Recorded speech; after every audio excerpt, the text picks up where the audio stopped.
Tap Room, the only 24-hour tap room in veterinary medicine that we know of, anyway.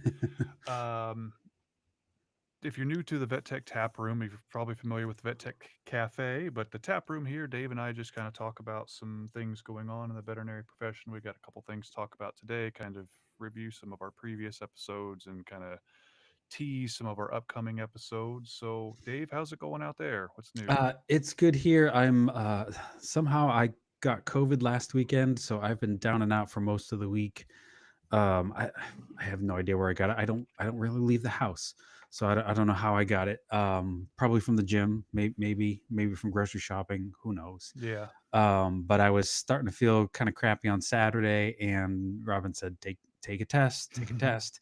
Took a test on Sunday, and it was like glaringly red positive, Mm, and I didn't have a whole lot of respiratory issues. It was more like the fever and the just very achy. mm, A lot different. And we were trying to figure out when was the last time we had COVID, and it was probably 2 years ago. I think 2022 was the last time we had it, or maybe 2023. I can't remember. Um, but the fever part of it was very prominent this time. There was a time, I want to say it was like Tuesday, where I thought I'd been mostly recovered, and I was uncontrollably shivering. Like it mm. was probably 95 degrees out, and I'm in a hoodie. I got a blanket on and bundled up. Thought about turning on the fireplace, and because I was that cold, and it was like 95, and Robin was sweating on the couch across the room. Yeah. The fever was the worst part this time. In the past, it's just been like headaches and aches and pains, but this time, fever was the main symptom that I had. But feeling better now. I took a test yesterday. I'm still positive, but I mean that happens. Yeah. Um, hopefully, well, and the bonus is that I'll be I'll have good immunity for IVEX, so I Yeah, won't have for to worry sure. about that. For sure, right? But Right? things are good now. I'm on the up and up, and actually going to be working some shifts this week. I kind of said this to you a couple weeks ago. I said I'm and we can dive into this now. Um, I was feeling, I don't want to say fraudulent is the word, but I was feeling disingenuous Mhm. writing my lectures for IVEX. Like I've got one on traumatic brain injury, I've got one on liver disease that I'm giving this year, and just feeling like imposter syndrome kind of like popped up of like, who am I to give this talk? Like I haven't worked a shift in a really long time, and yeah, I researched the hell out of it. I researched all of the information that I could possibly get and get the most up to date, journal articles and most up to date stats and figures and information, and still feeling like there's there's probably somebody better that can do this. And I gave my imposter syndrome talk at the Hive conference last June, or this past June, and kind of going through that, imposter syndrome is not something that we have to defeat. It's not something that we have to get rid of. It's something that we can use as a tool. And just calling it imposter syndrome doesn't make the problem go away. You have to do something about it. So my decision is that I had two decisions, or two options in my career path. Either I need to stop giving medical lectures, which I'm okay with if that's where my career is, to stop giving medical lectures and give more things like imposter syndrome and work balance and more non-medical talks. I'm fine to do that. Or option two is I need to get back on the floor. And uh, I decided I'm going to start working on the floor, and then of course I've got COVID, and and then I was like, well, I guess I can't do it this week. But this coming week, I've got two shifts signed up for. I'm looking forward to get back on the floor. I can't even remember how long it's been since I've been on the floor, where I feel like I need to get myself back into it and uh, make my decision from there. Like if I get there, and because I know a 10-hour shift is going to be rough for me, because I haven't done 10 hours in a long time. um, I'll have to see how my body responds. I'll have to see how I feel, and make my decision from there. Because I mean, for you, it's been a long time since you've been on the floor, but you're also like you're in it, right? You're I think you're a little bit more in it than I am, because you're dealing with cases, you're dealing with clients, you're dealing with pet problems. How do you feel about that? Yeah, no, I mean the same. Like as you know, I basically have stepped away from doing any like general ECC talks because I frankly, like you were saying, like doing all the research on that. I don't want to do all the latest research on shock, Mhm. and Yeah, like I read articles in JVEC or in other journals like that interest me, certainly the toxicology stuff and other topics too, or if I know the writers or things like that. But otherwise, like I don't want to put that much effort in to sure. write Yeah. a lecture because it's not something I see and do every day. So like you said, like I'm not the right person to give those talks anymore. Toxicology, very, very different. But I do feel at least still quasi engaged, but um, to your point, like I don't know how my body would do working on the floor anymore, and We're gonna frankly, find out. yeah, and I have zero desire to find out. I feel like that I've put that to rest, and I don't miss it. I haven't worked a Mhm, shift since I've been back in California on the floor, and I at this point I really don't intend to. mhm, mhm. So Yeah, and I feel like I have to make this decision of yeah, like I'm at a career yeah, path where I'm like, yeah, do I for want to sure. keep doing this or do I want to get back into it? And for the most part, I've been very happy with doing the job that I'm doing, like doing the admin stuff and interviewing clients and doing a lot of the CE. Like Recover is one thing because you're getting all the research from Recover, you're getting all the instruction on how to instruct. So I feel like I'm still engaged that way, but like like I did a central line wet lab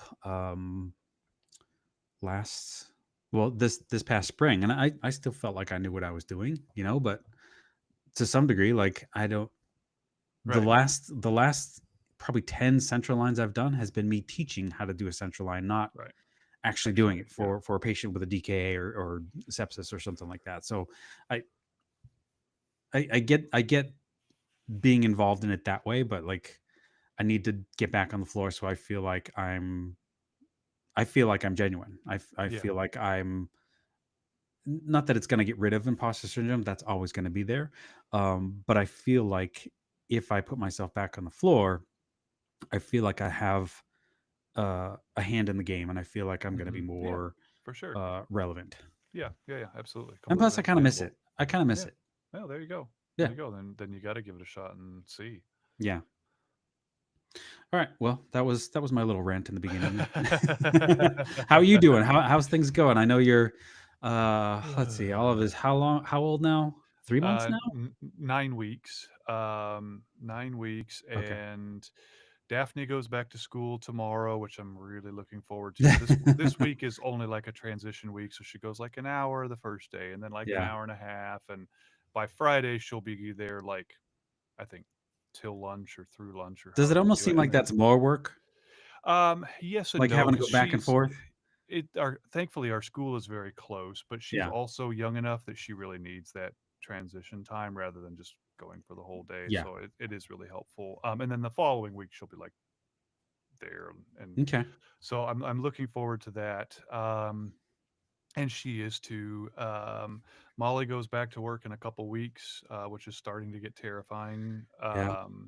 She goes back on the 22nd, I believe, of this month, so like 3 weeks. Okay.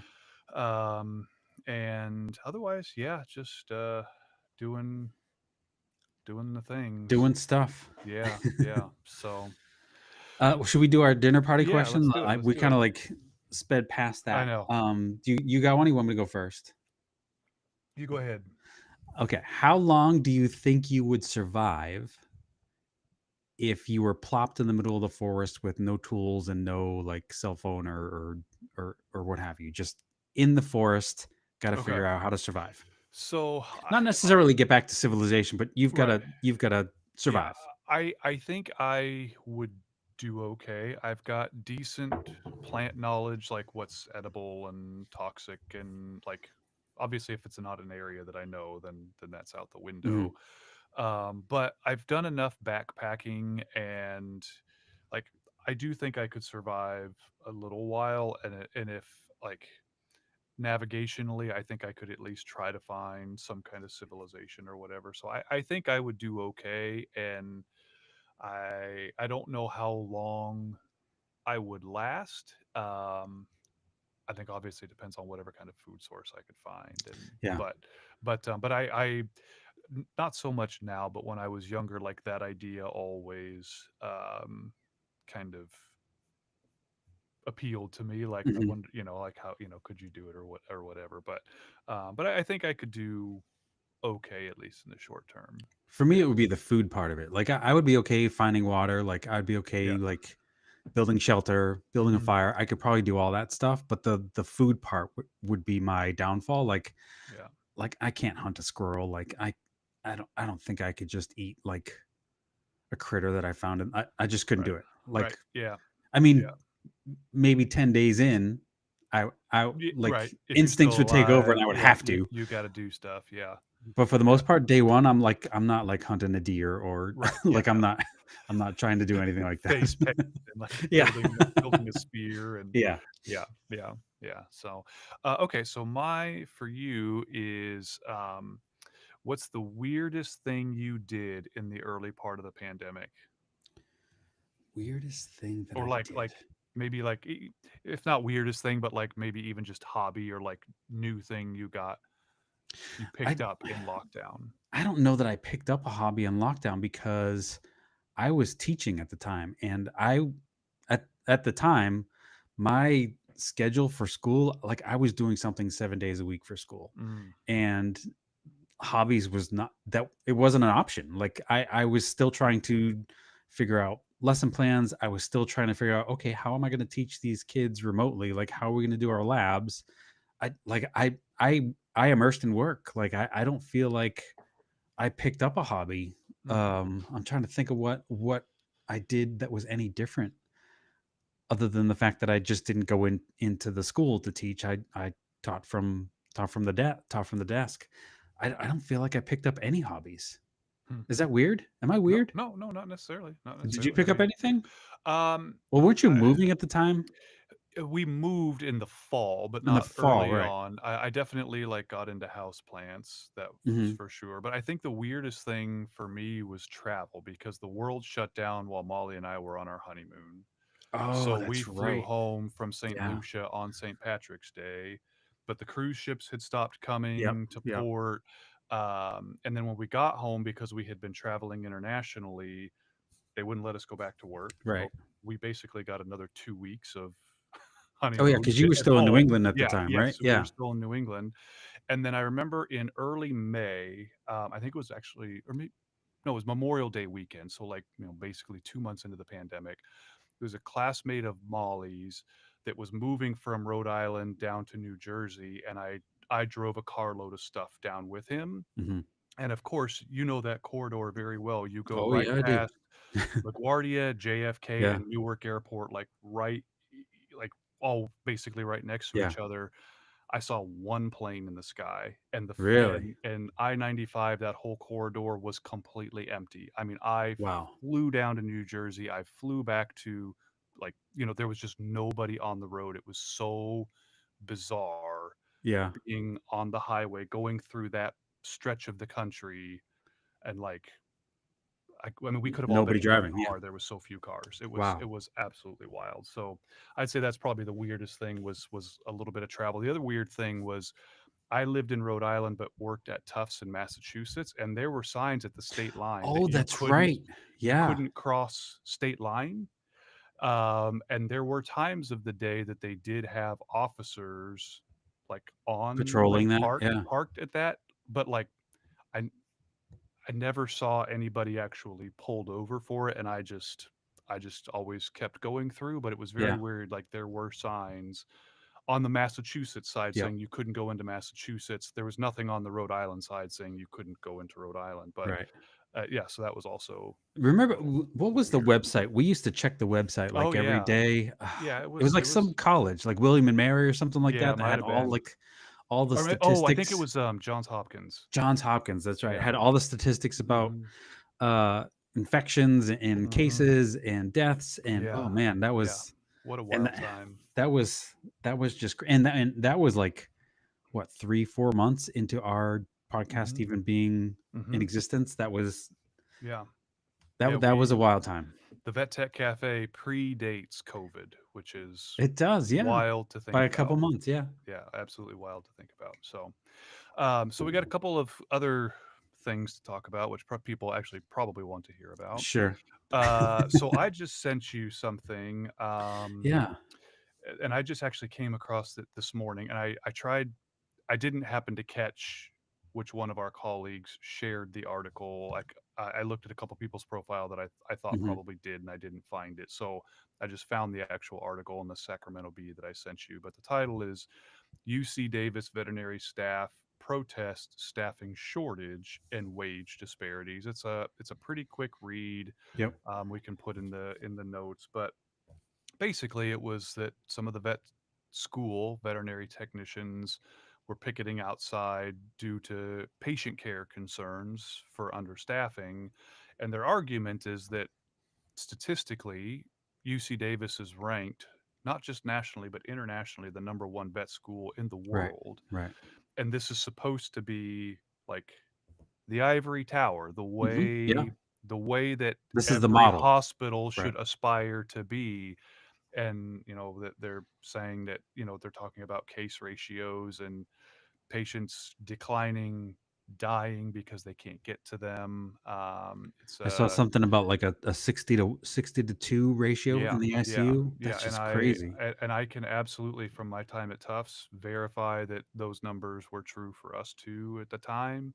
And the unique thing is that UC Davis, and I don't know if it's the university or just the vet hospital, but they have their own union. So they do Okay. have, and to my understanding, not every employee is a union employee, but Like, you and don't maybe have to be, that's, yeah. yeah, maybe that's not the case. But one of their arguments is that local clinic wages can be $15 an hour higher than what they get paid, and that was Mhm. definitely the case in my time at Tufts too. We had one gal who left to go to a general practice down the street and got $15 an hour more, Yeah. and Tufts is a private institution. You didn't even have to go through like Yeah, the state government, yeah. university system, Yeah. right? Like they and so it's for sure a bit more of an obstacle and red tape with the UC system, but like that's and these people are paid generally as we are as a profession, as we all know,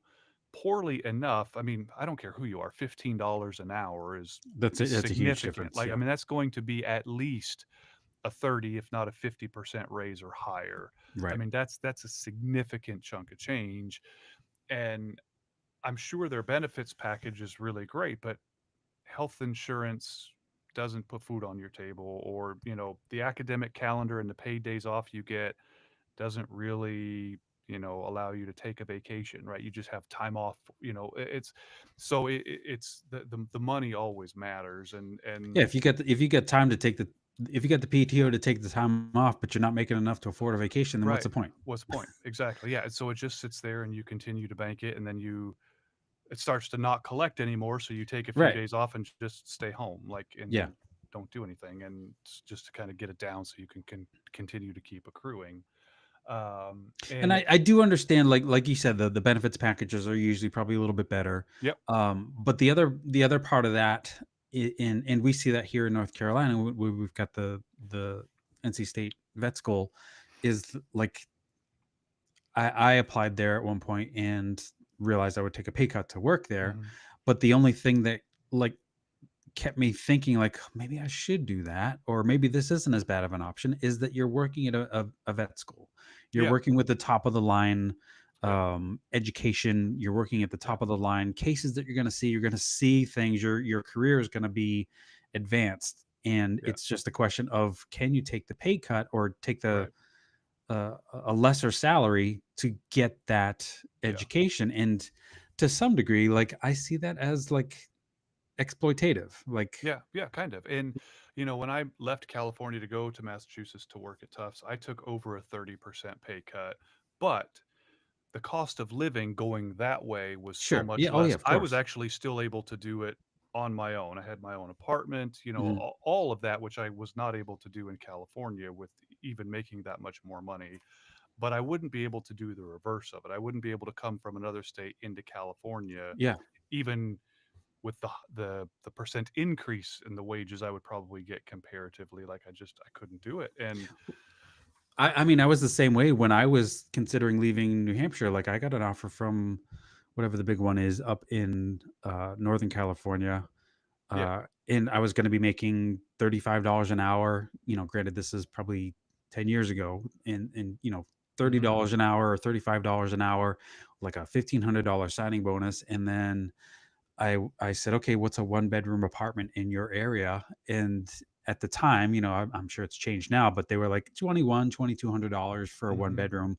And at the time, I was paying like, I don't know, 850, 900. And I was Yeah. like, yeah, I'd be making money to afford that, but writing a $2,000 check every Yeah. month for a one-bedroom apartment when I was living in a townhouse was like, no, Yeah. that Yeah. was a deal breaker for me. Yeah, for sure. Absolutely. So yeah, it's tough because again, like that is the pinnacle of medicine, right? Like you're on the cutting edge, the research that's going on, like the cool stuff that you can be involved in, you don't get anywhere else. And to your point earlier, I do think it's exploitative. Like you yeah, you make less money, but you're working at UC Davis and that's worth the other $10 an hour you're Right, not getting. exactly. Like, no, it's not. I come in, I It go shouldn't be. home, and then I UC Davis is nothing to me once I'm outside, or like whatever job, Tufts Yeah. University was nothing to me once I was outside of those walls. Like, I still need to pay the bills. I still need to live my life. Like, that's not.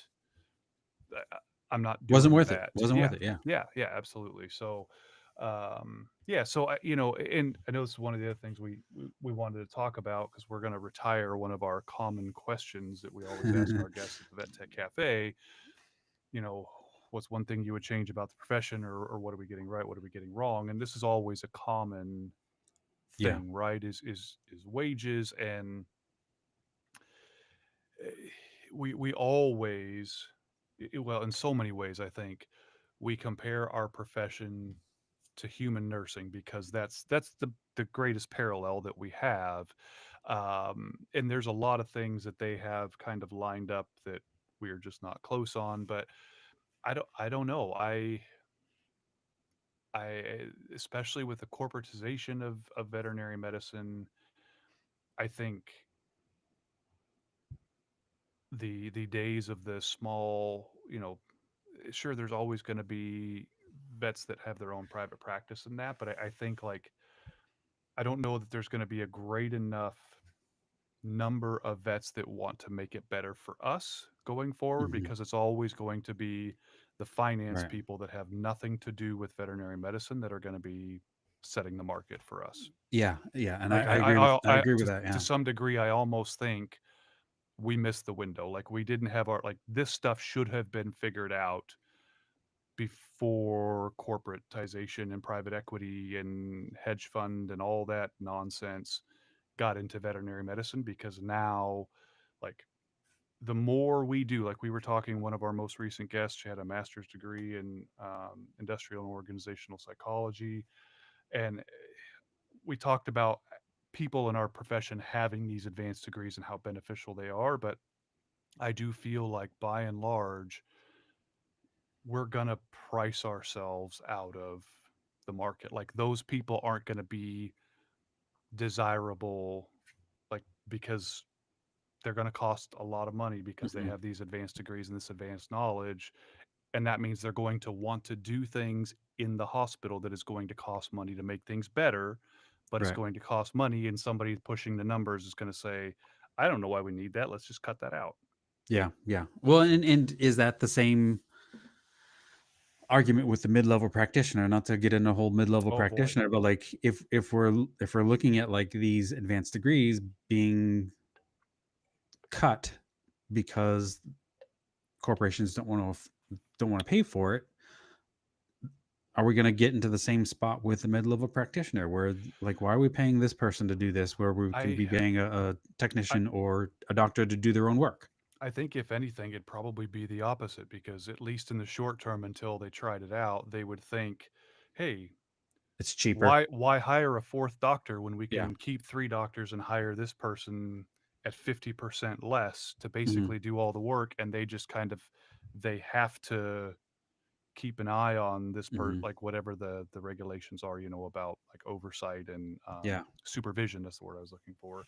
But like, I'm sure if like, I mean, just calling a spade, but whatever X corporation, I think if they could have one veterinarian and six MLPs to save that much money on the budget, like, and then not only make that veterinarian see cases and do all their normal stuff, but also oversee those other six people, I think absolutely they would do it in a heartbeat. Yeah. Like, Yeah, because that's they true. just, like, again, the people that The make bottom line, the cost is gonna be less. exactly, the people that cook the books, that's what they look at, and they have no idea why it's really any different or actually shouldn't be that way. So, but yeah, I don't like to be like doom and gloom, but I find myself wondering, like, as veterinary technician profession, did we already miss the boat? Like, Yeah. in a lot of ways, because corporatization is only getting more; it's not getting less, and like, I think there are some of these things that we actually needed to have figured out before this blew up the way that it did, and because there are a lot of veterinarians on our side. The problem is Oh, they yeah. work at corporate practice and they don't actually make any. They have no decision making power. Right, right. Well, Um, and that's the thing that I was gonna bring up is that, we can't say it's all doom and gloom. There are instances, and oh, we've talked to people that have brought absolutely, up there are. instances where the There, doctors, like with Minnesota, like we talked hmm. about with Yep, Amanda. That's one yep, incident in yep. one state, and And also, you look at even like a corporation like Veg, like very consistently top of the market wages. Like, yep. they do things very differently. And there's a lot of people that are just waiting for the funding to run out or the other shoe to drop with Veg or whatever. Like, we don't. I know, you and I don't. We don't care. Like, we don't get into that. Like, but they are doing a lot better for perhaps looking at their veterinary technicians as far as wages and everything else Well, than. and they're veterinarians too. Yeah, yeah, They like, take very good care. I mean, yes. Robin is works at Yeah, Veg, and they take very good care of their yeah, veterinarians as well. yeah, So, yeah, and so, like, there are instances where that exists, and hopefully, like, to me, I think that's why I don't want Veg to fail, because oh, of course, yeah. Veg is like, they're the ones that are They're the frankly canary in keeping they're the all. canary in the cave, yeah. Yes, exactly, they're keeping all the other corporations in line. If Veg goes away, then all those other corporations, frankly, all of those advanced positions that they have, whatever wages they've had, like, all that goes away Well, because and there's no one to compete with to drive r that anymore. exactly, yeah, and I don't wanna be, like, hyperbolic, but, like, without veg, what like, our wages are gonna drop way down, Mhm, I agree. 'cause if Like, veg isn't average there. across the industry, Yeah, yes, exactly. absolutely. If veg is not there propping up technicians and doctors and paying us what we're worth, like, there Right. there's n there's no other corporation No, that is going to feel like they have to. no, absolutely not. So, yeah, so anyway, kind of that was a big, big, big sidebar, but that's one of our longtime questions at the Vet Tech Cafe for every guest has been kind of that, where do you see the profession right now? And We are retiring that we're question. retiring that question because we we get a lot of the same answers, which honestly is the reality, right? Yeah. We are and have been at a crossroads for a long time. Been at a It's like, crossroads before this podcast started. We're yes, gonna be at a absolutely. crossroads well after this podcast is over. Absolutely, and it's like, we all know what the problems are. Yeah. We all know what we would like to see done differently and see what could be done better. And so we're going to kind of, I think, rethink or reframe. We don't really have it narrowed down yet, but we're going to come up with something a little bit differently. Well, we gotta figure it out by Um, Wednesday. yeah, I know. So stay tuned. Yeah. But yeah. So what else did we have?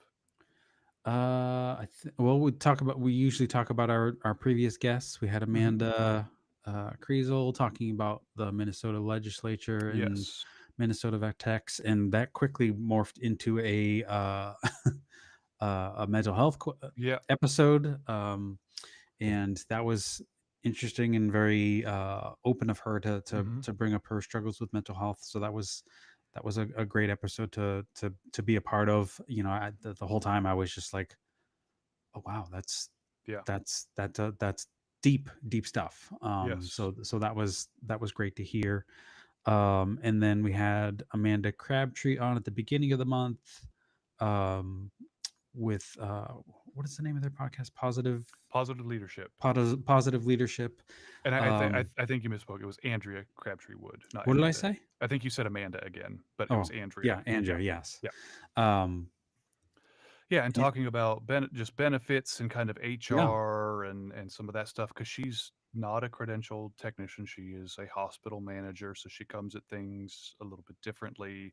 And if you're not familiar with the Positive Leadership podcast that her and David List do, they have they kind of same format as us. They have a different guest each episode, but they do a lot of more business admin, yeah, like HR. And if you're in any kind of leadership role or aspire to, I definitely highly yeah, recommend you check that out. Or certainly any veterinarians that might be listening, if you're in hospital ownership or aspire to. They have some really unique guests. And they take everything from like inventory and again the HR or the hiring, firing, just like a lot of really unique. Um, because it's a lot of the business stuff that we just yeah, don't think yeah, about with owning a veterinary hospital. So it's a really great podcast. We're going to be collaborating with them again. We're going to record after IVEX, yeah, and we'll be back on their show again. And they've been going at this now a long time too, yeah, yeah, which is really great for them. They've got a really unique niche and following, and definitely an area a veterinary podcast that's like a void that they yeah, fill for sure, because we need to hear some of that stuff. So yes, that was a lot of fun. And then I'm looking forward to being back on their episode too. yeah, yeah. Well, and I haven't talked to David in forever, so it'd be good to Hmm. see him again because we used to always see him at IVAX, and now Yeah. he's not at IVAX as much as he used to be. But Yeah. yeah, so well, it'll be great to see them again. Yeah. Yeah. Absolutely. And I think uh that was that it. Do we have well, anything did else? you want to talk at all about whatever Heather messaged you about? Did you Oh go on yeah, there? so Heather Scott, a friend of ours, VTS and ACC. She works in Hawaii. She sent me a reel that she made, that she was working, and an RN said to her when she was discharging, uh, she interrupted Heather and said, "I'm an RN. You're just a technician. I'm an RN. I want to talk to the doctor about medical stuff." Right. And uh, Heather, in her infinite, Yeah. Being the passionate being the passionate, person yeah, that she she is. uh, I I I would love to have been a fly on the wall when that Oh, happened. yeah. And so she made a But we've post all been about. there, right? I Oh, mean, of course, yeah. to some degree, if you've been in this field long enough, you have been put in that position. Yep, exactly. And I said, I hope your doctor came in and said word for word everything that you just said. And she said the doctor that she's working with is kind of fed up with Kind of having to over it. over And yeah, explain and kind of over it. And I was like, I get that because I'm at the same spot.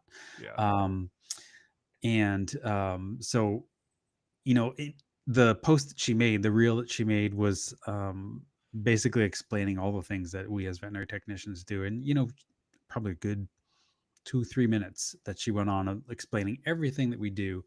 And, I feel like this is part of where we're at, in the state of the profession. I've said this many times, is that the public doesn't know what we do. The public is unaware of all of the capabilities that we have, all of the knowledge that we have, all the education that we have. And she kind of went into in her reel of like, we've got specialties, but also we need to know every body system. We need to know every type of species. We don't have a CPR team. It's us. We do everything. And I don't know if it's a lack of education on the public. And I said a long time ago, like, one of the things that we need to do is to have a ad on the Super Bowl that says these are veterinary technicians, these are all the things that they do.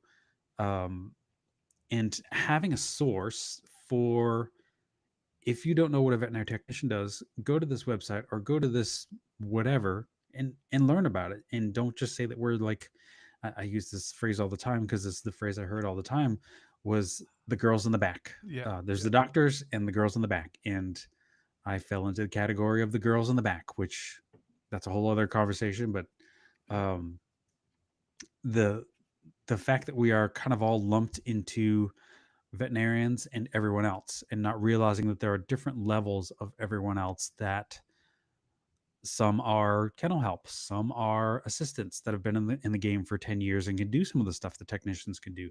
Some of us are technicians that are fresh out of school and can't do some of the stuff that assistants can do that have been in the game for 10, 15 years. And then there's veterinary technicians that have been in the field and can do pretty much everything. And then there's VTSs, not realizing the difference of everything that we're capable of doing. I think is one of our biggest struggles, because think about what happened in Colorado with the mid-level practitioner. Like, that got taken out of the hands of the veterinary professionals and Yep. put into the public's hands to vote on, to say, yes, this is something we need. But I think they did that without any understanding of what they were actually voting Right. for. Right. And if we want to make changes, if we want to better this profession, we need the public to understand that, like in California with the protest. I'm sure that's sparking people to say, well, what are they protesting about? And why are there not people to do this job? Like, why is there such a weird ratio of ICU technicians Mhm. to patients? And also understanding, like, is I think somewhere in that article it said 60 to Yeah. 60 30 ICU to 1. patients Yeah. to two technicians. Like, Yeah. do people realize that that's way out of control? Yeah. Like, Yeah. That was, and to be fair, that was one of the things they were asking for too, was enforceable right, patient to nurse or tech right, ratios. Yeah. right. Yeah. Right. So, yeah, it's yeah. I think if the public understood everything that goes on in the back, per se, I think they would have a much better understanding, and we'd probably have less. I don't know. I honestly, I have no idea what to do about it. Like, Yeah. how to fix it. Yeah. Yeah.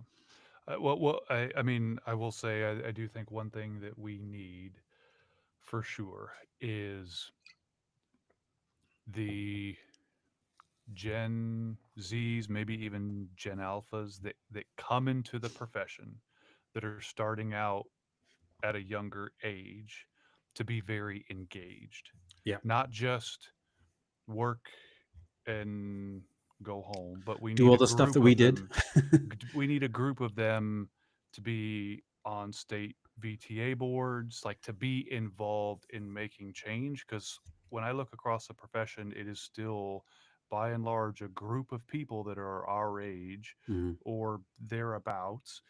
And a lot of us are phasing out.